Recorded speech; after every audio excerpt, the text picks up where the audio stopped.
जय हिंद दोस्तों, मैं सौरभ और स्वागत है आपका आपके चैनल अर्थ जीएस पर। करंट की सीरीज़ में हमारा अगले दिन का टॉपिक कुछ मेन पॉइंट्स जो आपके कल की डेट में हाईलाइट हुए उनके बारे में बात करने जा रहे हैं। सबसे पहले एक नाम आया आपका FATF, फुल नेम की बात करें financial action task force. FATF ये जो संस्था है आपकी, ये जो पैसा होता है उस पर जो देश होते हैं किसी चीज़ पे पैसा लगाया जाता है तो वो सही से कार्य कर रहा है या नहीं, वो गलत चीज़ों में तो नहीं लगाया जा रहा है, इन सब की देख रेख करती है। हिंदी में बोलते हैं मनी शोधन। ठीक, तो FATF ने पाकिस्तान को, किस देश की बात हो रही है, पाकिस्तान को एक लिस्ट में बनाए रखा और उसका नाम फाइनेंस्ड फॉलो अप लिस्ट। ये जो FATF है ये आपकी दो लिस्ट निकालती है, एक निकालती है ब्लैक लिस्ट और एक निकालती है आपकी ग्रे लिस्ट। ब्लैक लिस्ट में प्रेजेंट टाइम में आपके 2 देश हैं और ग्रे लिस्ट में आपके प्रेजेंट टाइम में टोटल 15 देश हैं। इन ग्रे लिस्ट में जो आपके देश होते हैं, अगर वो गलत कार्य करते हैं और बेकार काम करते हैं तो उनको ढक रख दिया जाता है किसमें, ब्लैक लिस्ट में। और अगर ब्लैक लिस्ट में ज़्यादा थोड़ा सा केयर सही हो जाती है, मतलब काम वो लोग सही करने लगते हैं तो उस उठा के रख दिया जाता है किसमें, आपके ग्रे लिस्ट में। लेकिन दोनों को ही परमिशन नहीं होती है किसी भी जगह किसी भी संस्था से लोन लेने के लिए। जैसे आपका वर्ल्ड बैंक है, एशियाई डेवलपमेंट बैंक है, इन लोगों से किसी भी चीज़ में इन लोगों को पैसा नहीं मिलता है। तो याद रखिएगा FATF ने किस देश को, पाकिस्तान को किस में बनाए रखा, आपका इनहैंस्ड फॉलो अप लिस्ट में। और ये जो आपकी FATF है इसी ने अक्टूबर 2020 में जो लिस्ट निकाली थी आपकी, कौन सी, ग्रे लिस्ट, पाकिस्तान को किस में बनाए रखा था, आपका ग्रे लिस्ट में। तो ये आपकी रिसेंटली की न्यूज़ और ये आपकी अक्टूबर 2020 की। जो आपका FATF है इसकी स्थापना की बात करें तो 1979 में, हेडक्वार्टर की बात करें आपका पेरिस, और वर्तमान में जो आपके अध्यक्ष हैं, इसके हेड हैं, नाम उनका मार्शल बिलिंगसी। ठीक, और प्रेजेंट टाइम में आपके मेंबर्स कितने हैं इसमें, 39। और याद रखिएगा इस 39 में आपका इंडिया भी शामिल है, यानी FATF में अगर पूछा जाए क्या भारत शामिल है मेंबर्स में, हाँ। और भारत के ही दबाव से हर बार पाकिस्तान को कहीं ना कहीं ग्रे लिस्ट या ब्लैक लिस्ट में रखा जाता है। आगे बढ़ते हैं, सेकंड न्यूज़ जो हाईलाइट हुई, नाम आया, देश का नाम ब्राज़ील। ब्राज़ील ने भारत बायोटेक, ये भारत की कंपनी आपकी, ब्राज़ील ने भारत बायोटेक की वैक्सीन का नाम बताया गया कोवैक्सीन, ये लिखा आपका, के आयात को मंजूरी दी। मतलब पूछा जाएगा आपसे कि किस देश ने भारत की जो वैक्सीन है या भारत बायोटेक की जो वैक्सीन है कोवैक्सीन, उसको आयात करने के लिए जो सिग्नेचर किए या समझौता किया, तो आंसर क्या उसका, ब्राज़ील। ब्राज़ील ने ही अभी रिसेंटली इसके पहले रूस की जो वैक्सीन है, नाम उसका स्पुतनिक V, के आयात को भी मंजूरी दी। यानी ब्राज़ील ने टोटल दोनों देशों से, एक आपका इंडिया और एक आपका रसिया, इंडिया से कौन सी वैक्सीन आपकी, कोवैक्सीन, और रूस से आपकी कौन सी, स्पुतनिक V के आयात को मंजूरी दी। दोनों ही देश आयात करेंगे, अब आपको दोनों ही देश आपको ब्राज़ील को आयात करेंगे दवाएं।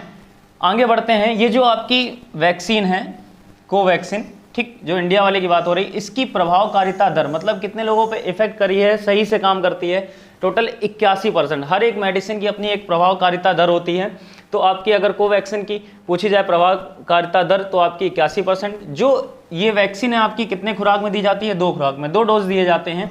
एक खुराक के बाद दूसरे खुराक में आपकी कितने दिन का गैप होना चाहिए, 28 दिन से या आपके 4 वीक का।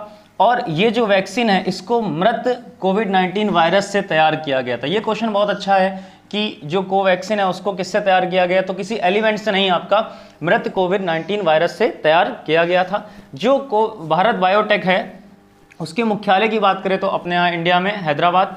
स्थापना कब हुई थी, 1996। और किसके द्वारा स्थापना हुई थी, कृष्णा एला द्वारा। एक चीज़ और याद रखिएगा, ये जो भारत बायोटेक है ये आपकी तीसरी सबसे बड़ी कंपनी है। किस नंबर पे, तीसरी सबसे बड़ी कंपनी है।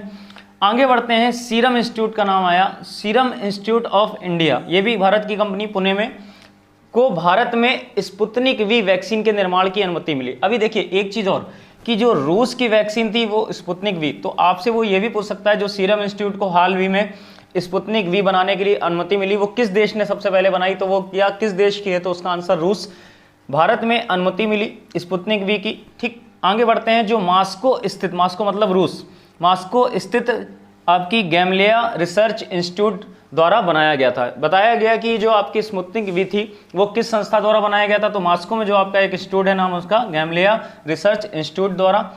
ये जो प्रभावकारिता दर है इसकी, देखिए आप एक चीज़ मैच करिए, जो आपकी भारत की वैक्सीन है कोवैक्सीन, उसकी प्रभावकारिता दर 81% और जो स्पुतनिक वी है उसकी प्रभावकारिता दर आपकी 91%। पहली खुराक जो है इस वैक्सीन की जो दी गई थी आपकी ट्रायल के लिए वो कहाँ पर, हैदराबाद में। अगर बात करें सीरम इंस्टीट्यूट की तो स्थापना कब हुई, 1966 में। हेडक्वार्टर कहाँ पर है आपका, पुणे। और सीईओ कौन है वर्तमान में आपके प्रेजेंट टाइम में, आधार पूनावाला, नाम उनका आधार पूनावाला। ये जो सीरम इंस्टीट्यूट ऑफ इंडिया है पूरे वर्ल्ड की बात करी जाए, पूरे विश्व में सबसे नंबर 1 पे सबसे बड़ी जो आपकी निर्माता कंपनी है मेडिसिन की वो आपकी यही है, serum institute of India. Next आगे बढ़ते हैं, अमेरिकी एयरलाइन। अमेरिकी एयरलाइन का नाम आपका आया, हाईलाइट हुआ यूनाइटेड, उसका नाम क्या, यूनाइटेड एयरलाइंस ने क्या किया, सुपरसोनिक यात्री उड़ान का आरंभ करेगी। मतलब अब ये कुछ ऐसा काम करेगी, प्लेन बनाएगी जो सुपरसोनिक यात्री नाम से जाने जाएंगे। और कब तक बना देगी, 2029 तक, डेट आपकी लिखी 2029 तक। और कितनी संख्या में बनाएगी, टोटल 15। तो आपका जो कंपनी है एयरलाइन है उसका नाम क्या बताया गया, यूनाइटेड एयरलाइन। और किस तरीके के जहाज बनाएगी, सुपरसोनिक। जो सुपरसोनिक जहाज होते हैं वो आपकी ध्वनि की गति से तेज उड़ते हैं, ठीक, नॉर्मली। इसके बाद अगर निर्माण की बात करें तो ये जो निर्माण एयरलाइन है वो कंपनी, कौन सी कंपनी इसके लिए करेगी, बूम कंपनी। विमान का नाम जो रखा जाएगा ये याद रखिएगा, ओवरचर, नाम उसका क्या, ओवरचर। और इस कंपनी ने, ये जो बूम कंपनी है, इसने कहा है कि इस विमान की स्पीड लगभग कितने तक हो सकती है, मैक्सिमम 1805 किलोमीटर प्रति घंटा।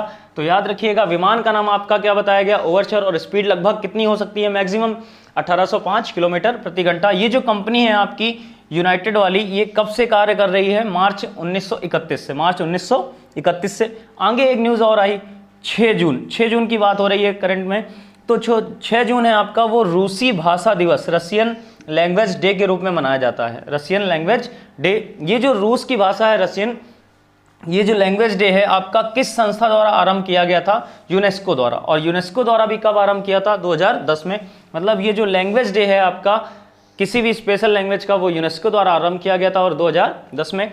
जो आपके रूसी वाली भाषा है, ठीक, रशियन, इसकी जो स्टार्टिंग हुई थी वो किसके नाम पर हुई थी, किसके बर्थडे के उपलक्ष्य में हुई थी, तो अलेक्जेंडर पुश्किन, नाम उनका अलेक्जेंडर पुश्किन। ये रूस के एक कवि थे और इनकी एक फेमस पोएम थी जो बहुत प्रसिद्ध हुई थी, नाम उसका ओड टू लिबर्टी, नाम उसका ओड टू लिबर्टी, ये पोएम। और ये आपके राइटर ऑथर उसके अलेक्जेंडर पुश्किन। इन्हीं के जन्मदिन के उपलक्ष्य में ये आपका दिवस स्टार्ट किया गया था। और कब मनाया गया, 6 जून को। अगर यूएन की बात करें, यूनाइटेड नेशंस की बात करें, संयुक्त राष्ट्र की, तो इसकी टोटल आधिकारिक भाषाएं प्रेजेंट टाइम में आपकी कितनी हैं, 6। टोटल आधिकारिक भाषाएं आपकी 6। अगर बात करें भाषाओं के नाम की तो अंग्रेजी, चीनी, अरबी, फ्रेंच, स्पेनिश और रशियन, रूस वाली। अंग्रेजी की बात करें तो अगर यूएन का जो इंग्लिश डे होता है वो कब मनाया जाता है आपका, 23 अप्रैल।